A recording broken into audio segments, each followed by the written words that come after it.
Bueno, buenas noches. Continuando entonces con la presentación de la primera parte de la unidad 1, vamos a seguir entonces con la economía como disciplina científica, una introducción, parte 2, sobre la base de una presentación hecha el año pasado por el doctor Anchorena con algunas modificaciones. En primer lugar, la estructura de la presentación, vamos a repetirla para recordar nuestro punto de partida. Sería conveniente que antes de ver este video haya sido visto el anterior. El tema en el contexto del programa, la economía entre las ciencias, temas ya vistos. Breve historia del desarrollo de la disciplina, tema en el cual estamos trabajando y que completaremos ahora, y definiciones de economía, que será el último tema que nosotros veremos. Como dijimos en el video anterior, el resto de los temas van a ser llevados a cabo por otras presentaciones que haga el doctor Anchorena. Método, objeto de estudio y modelos económicos, problema económico y ciencia económica, definición y clasificación de necesidades, factores productivos, bienes y servicios y actividades económicas, niveles de análisis y formas posibles de hacer economía, relaciones con otras ciencias, otras economías y la bibliografía que volveremos a repetir en este caso. Habíamos terminado la presentación anterior caracterizando a el marginalismo.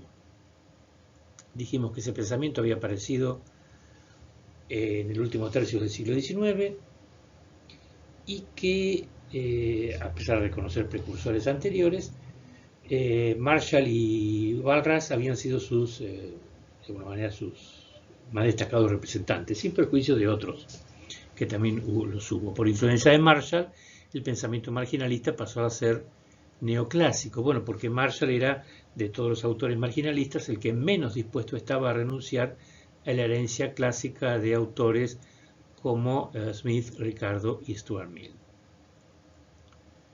El pensamiento marginalista va a ser hegemónico, aunque algunos lo van a cuestionar, hasta más allá de la Primera Guerra Mundial. Sin embargo, en 1929 se va a producir un hecho inédito en la historia del capitalismo, por lo menos en los últimos 60 o 70 años, no vivido por las generaciones que vivían en ese momento, que pasará a la historia con el nombre de Gran Depresión. Esto va a dar origen a un nuevo paradigma teórico y a una nueva forma de considerar el Estado. Fíjense ustedes lo que decía un prologuista no tan conocido a una edición española del libro de Adam Smith, La riqueza de las naciones, de 1933. Vamos a leerlo porque es muy interesante. La acción está ubicada en 1932, es decir, 3 años después de ocurrida la Gran Depresión, que había empezado en octubre de 1929.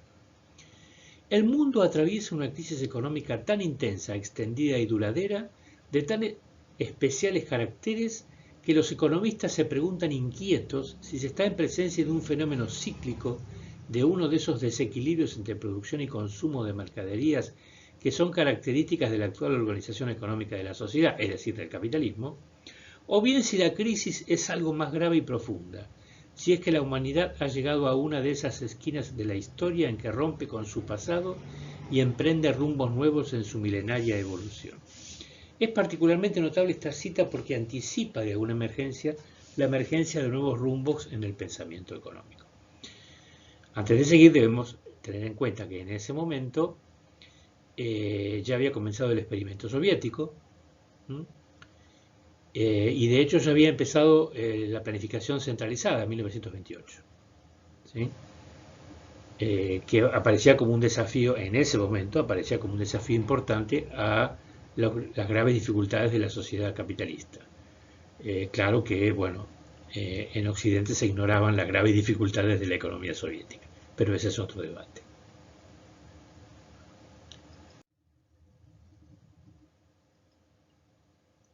Le va a tocar a otro autor británico, John Maynard Keynes, que había sido estudiante o alumno directo de Alfred Marshall, encargarse de resolver este introito. No solo de explicar la Gran Depresión de 1929, sino de dar un argumento teóricamente consistente y sólido para salir de la misma.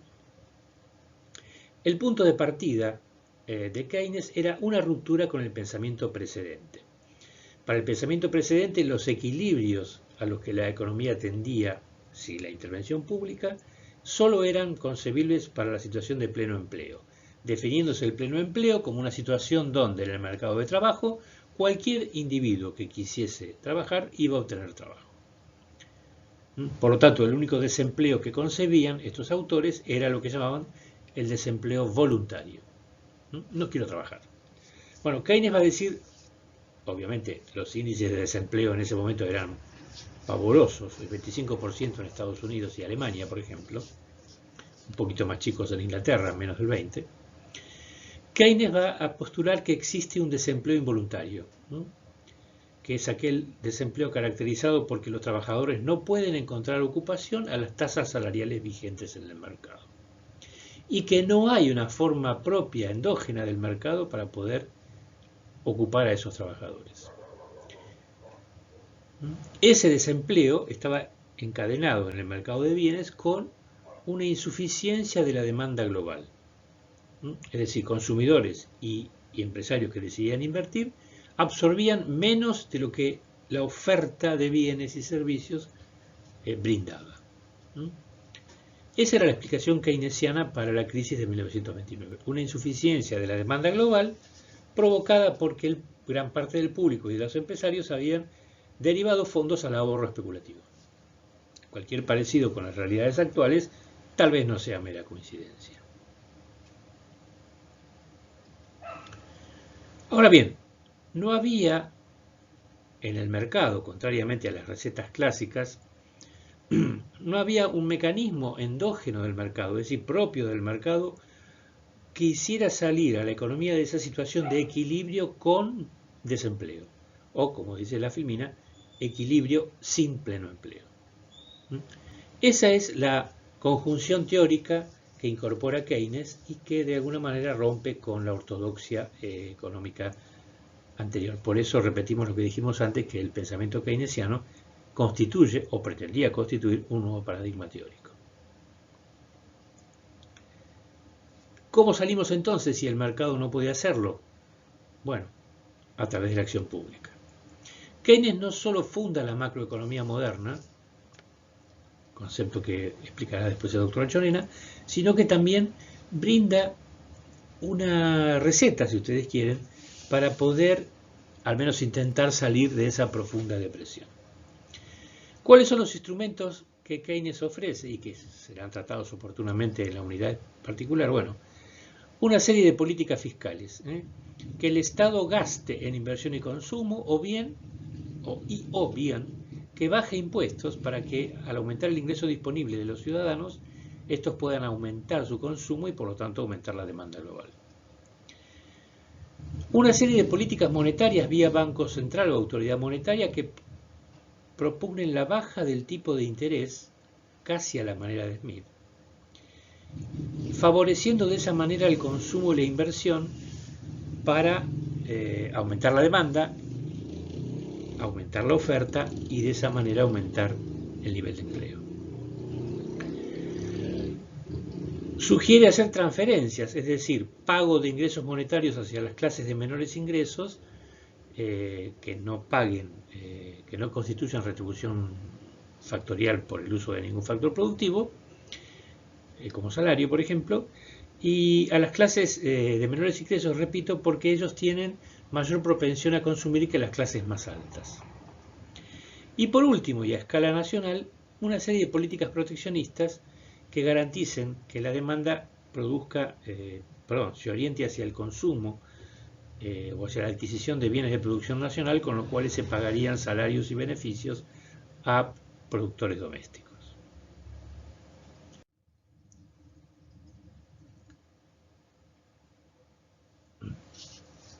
Este estado de bienestar que va a aparecer a continuación de la Segunda Guerra Mundial, que Keynes no lo va a poder ver porque él va a morir el mismo año en que todos los autores coinciden en el comienzo de su plasmación, va a coincidir con los famosos 30 gloriosos de Hobsbawm, para volver a citar a un a este prestigioso historiador.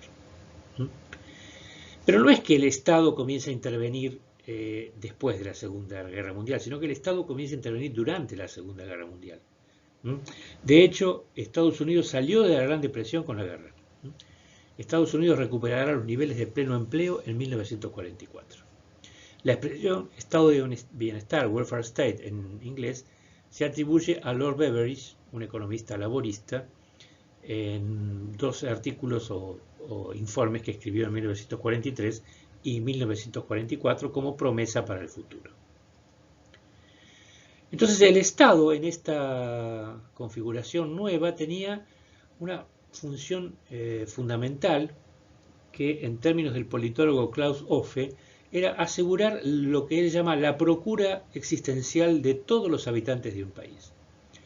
Conceder beneficios de seguridad social, acceso al empleo, a la salud, a la educación, a la vivienda y otra serie de beneficios, con lo cual la economía así configurada no era exactamente el capitalismo liberal y tampoco era el comunismo de tipo soviético. Era más bien una economía mixta, como la caracterizó Paul Samuelson. Y esta cita del economista David Anisi nos permite vislumbrar uno de las características, pero también de los objetivos del estado de bienestar, a través del famoso pacto keynesiano. Ahora bien, esto no se logró sin dificultades y no fue ni uniforme ni armonioso entre los países europeos y entre otras naciones fuera de Europa donde pasaron cosas parecidas. En particular, ya desde fines de los 50 y mediados de los principios de los 60, de la década del siglo XX, las tasas de crecimiento comienzan a decrecer junto con los beneficios empresariales. Y de hecho, la concepción misma del estado de bienestar y su práctica reciben críticas desde sectores liberales, básicamente de autores de la escuela austríaca, a los que vamos a dar una particular atención más adelante, como von Hayek y von Mises, y que plantean una contradicción fundamental entre que el excesivo gasto gubernamental y la presión tributaria subsiguientes en pos de los objetivos de bienestar social conspiran contra el crecimiento económico y a la larga conspirarían contra los mismos beneficiarios de ese bienestar social. Ese descontento que se va a patentizar a posteriori de la crisis del petróleo y con una serie de eventos políticos que por ahora no son de nuestro interés, va a llevar a que en la década de 1980, en dos de las economías más importantes del mundo, una de ellas la más importante, Estados Unidos, y otra la quinta o sexta, según las estadísticas, en ese momento el Reino Unido, se empiecen a llevar a cabo los primeros experimentos que por conveniencia del lenguaje vamos a llamar neoliberales.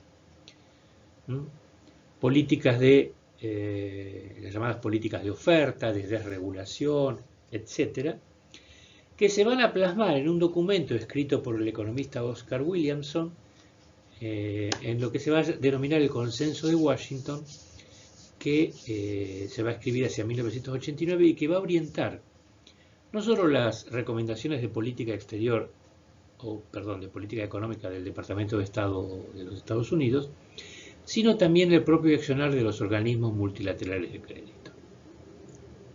Básicamente estas políticas consisten en desmontar lo que había sido el estado de bienestar. Apertura comercial contra las recetas proteccionistas, liberación de la cuenta de capital del balance de pagos, esto es permitir que los capitales empiecen a circular libremente entre los países, cuestión que estaba restringida hasta 1971. Volver a hacer a manos privadas la serie de sectores económicos y o de empresas que habían sido privatizadas. Reformas fiscales en el sentido de bajar los impuestos a la producción y retirar al mercado de los mercados en forma de desregulación, sobre todo en los mercados financieros y de trabajo, a través de la tristemente célebre flexibilización laboral, porque se decía que el desempleo era fruto de los altos costos de despedir personal, excepto en Estados Unidos. Es muy conocida la frase, ¿no? You're fired, estás despedido, que en otras economías no se podía hacer. Bueno, estas reformas neoliberales que se generalizaron, sobre todo en todo el planeta a partir de la desintegración, la caída y desintegración del experimento soviético entre 1989 y 1991, configuran un escenario radicalmente diferente, sobre el que volveremos hacia el fin de la cursada, si todo va bien, y ampliaremos lo que aquí está expresado. Y veremos obviamente qué efectos tuvo sobre la concepción de la economía. Vamos ahora a la parte de nominaciones y o definiciones de la economía. Habíamos visto que para Genofonte la economía era una serie de normas sobre la administración del patrimonio privado, del oikos. En 1615, un autor francés, Montcretien, un mercantilista menor, dramaturgo y aventurero, en un texto de 1615, poco afortunado, según dicen los historiadores del pensamiento económico, sin embargo, crea la expresión economía política, es decir, le agrega al vocablo economía la expresión política, que también significa de la polis, ¿no? Es un adjetivo, pero que permite extender la designación o la definición genofontiana hacia lo público. ¿Por qué? Porque para Montcretien la economía política se ocupaba de la administración del patrimonio del príncipe. En el momento de las monarquías absolutas, donde el patrimonio del príncipe y el patrimonio de la nación o del Estado se confundían. Cuestión que no pasa hoy. El saldo de esta aventura, digamos, de Montcretien es extender el ámbito de estudio de la economía de lo privado a lo público, que para nosotros es muy importante. Van a aparecer denominaciones o intentos de denominaciones que van a rivalizar con la expresión economía política. En Italia, por ejemplo, Antonio Genovesi, economía civil, Cesare Beccaria y Pietro Verri, economía pública, Jean-Marie Ortes, economía nacional. Y los pensadores alemanes se van a vincular más por la denominación economía social, que no tiene nada que ver con la economía social y solidaria contemporánea. Sir William Petty, un irlandés al servicio de la corona británica, introducirá la expresión en Inglaterra, aunque va a cambiar la palabra economía por aritmética política.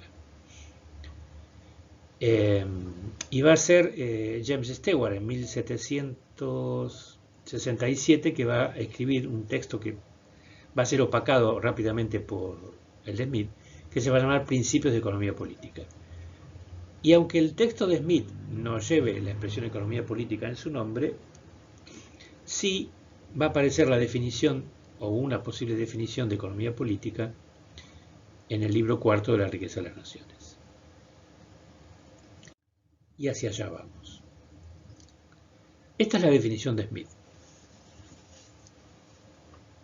Sería interesante que ustedes pausaran el vídeo y pudieran leerla y debatirla, pero básicamente dice que es una rama de la ciencia, del legislador o del estadista. Traducción moderna. Para Smith la economía dependería todavía de lo que hoy llamaremos ciencia política o politología.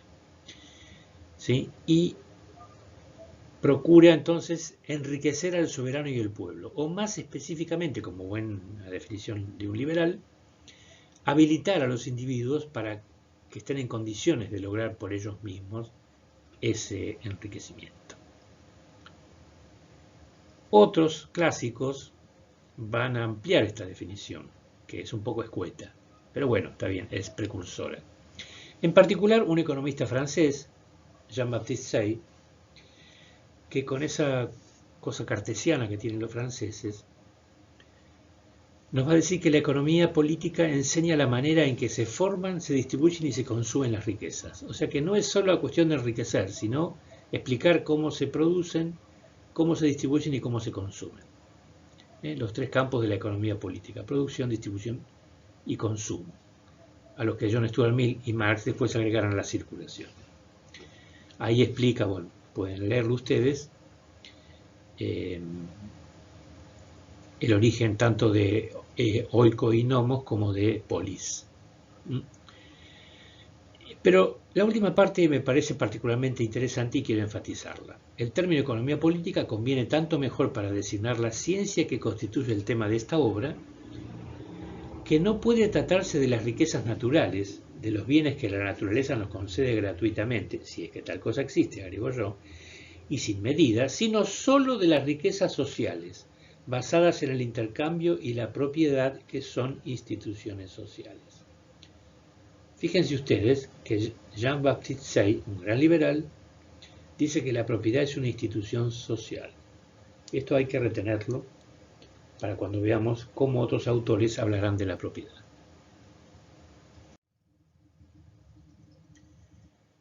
Entonces, los clásicos en general van a concebir a la economía política, o political economy en inglés, como una disciplina que estudia relaciones sociales entre clases, ¿sí?, que se disputan la apropiación de la riqueza. Esta es una concepción básicamente de Ricardo, para quien el problema principal de la economía política era determinar las leyes que rigen la distribución del ingreso entre las distintas clases, definidas como tales por el factor productivo del cual son propietarias. Definición que va a influenciar el pensamiento de Marx. John Stuart Mill, que es la culminación de la escuela clásica en algunos autores, define entonces a la economía política de esta manera. Es la disciplina que se ocupa de los principios de la naturaleza de la riqueza y las leyes de su producción y distribución. Bueno, etcétera, lo pueden ustedes leer, pero esto es importante. La economía está sujeta a la emergencia de leyes que van más allá de la voluntad humana. También es un concepto que hay que retener. En la perspectiva marxista, la economía es la ciencia que estudia las relaciones sociales de producción. De una concepción basada en una definición basada en la concepción materialista de la historia, que, bueno, no es exactamente de Marx, pero que él es el que mejor la expresa. De hecho, la obra cumbre de Marx, El Capital, cuyo primer volumen se publicó en 1867, lleva como subtítulo Crítica de la economía política, que es lo que Marx pretende hacer. Y Engels, en el Anti-Düring, la va a definir de esta manera: la economía política es la ciencia que estudia las leyes, también hay leyes acá, que rigen la producción, la distribución, la circulación y el consumo, aquí están las 4 etapas, de los bienes materiales que satisfacen necesidades humanas. Fíjense ustedes que Engels no incluye los servicios, solo los bienes tangibles. Otro error que va a ser subsanado posteriormente.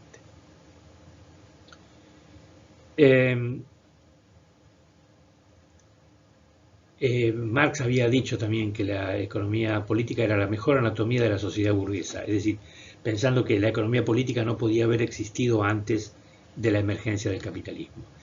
Y Marx también cree que estas leyes existen, como los clásicos, pero las leyes que para los clásicos eran universales y tal vez inmutables, para Marx son relativas a cada uno de los modos de producción que él estudia. Por lo tanto, para Marx, el capitalismo va a tener sus propias leyes económicas, diferentes a los modos de producción anteriores. En resumen, entonces, para los clásicos va a existir clases sociales y de alguna manera todos participan de la teoría de valor-trabajo. Como Marx saca conclusiones radicales de esta teoría, entonces la escuela clásica va a entrar rápidamente en decadencia y va a ser suplantada por la escuela marginalista, después llamada neoclásica. Justamente esta escuela va a alumbrar una nueva definición. En Inglaterra, un economista menor llamado MacLeod va a inventar un término, un neologismo, economics, que va a ser popularizado por Marshall.